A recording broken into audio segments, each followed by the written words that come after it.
Tiger যুবাদের উড়িয়ে রাজশাহীতে আফগান রূপকথা। এদিকে দুর্ভাগ্যের ছোঁবলে হংকংয়ের লিগে খেলা হচ্ছে না সাইফুদ্দিনের, আর এফসি গোয়ার বিপক্ষে রোনালদোর মাঠে নামা নিয়ে ভারত জুড়ে জল্পনা।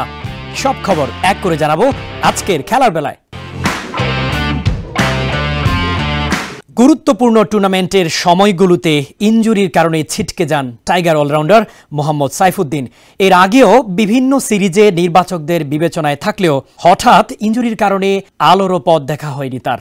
এবার হংকং সিক্সেস টুর্নামেন্টে দলে জায়গা পেলেও ইনজুরির কারণে সেই আশায়ও গুড়ে বালি। কোনোভাবেই যেন ভাগ্যকে পাশে পাচ্ছেন না এই পেস বোলিং অলরাউন্ডার।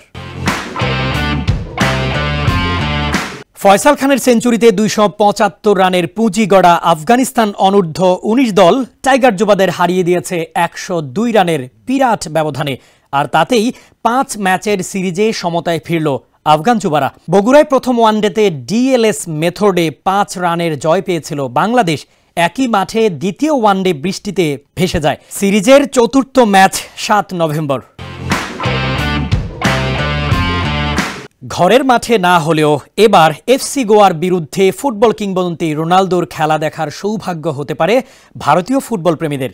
বুধবার রাতে এফসি গোয়ার বিপক্ষে ঘরের মাঠে নামছে আল নাসর। ম্যাচের আগের দিন রোনালদো প্র্যাকটিস করায় শুরু হয়েছে জল্পনা।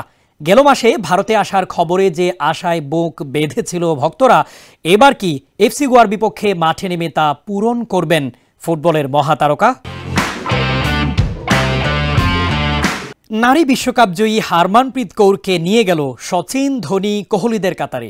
এবার কিংবদন্তি ক্রিকেটারদের পাশে ভারতের ঐতিহাসিক জয়পুর ওয়াক্স মিউজিয়ামে তৈরি করা হচ্ছে সদ্য বিশ্বকাপ জয়ী ভারতের অধিনায়ক হারমানপ্রীত কৌরের মোমের মূর্তি। মিউজিয়াম কর্তৃপক্ষ জানিয়েছে ২০২৬ সালের ৮ মার্চ আন্তর্জাতিক মহিলা দিবসে এই ভাস্কর্যের জমকালো উন্মোচন হবে। হারমানপ্রীতের ভাস্কর্য শুধু ক্রীড়া ক্ষেত্রের সাফল্য নয়, ভারতের মেয়েদের সাহস, পরিশ্রম আর আত্মবিশ্বাসের প্রতীক হয়ে উঠবে বলেও জানান মিউজিয়ামের প্রতিষ্ঠাতা অনুপ শ্রীবাস্তব।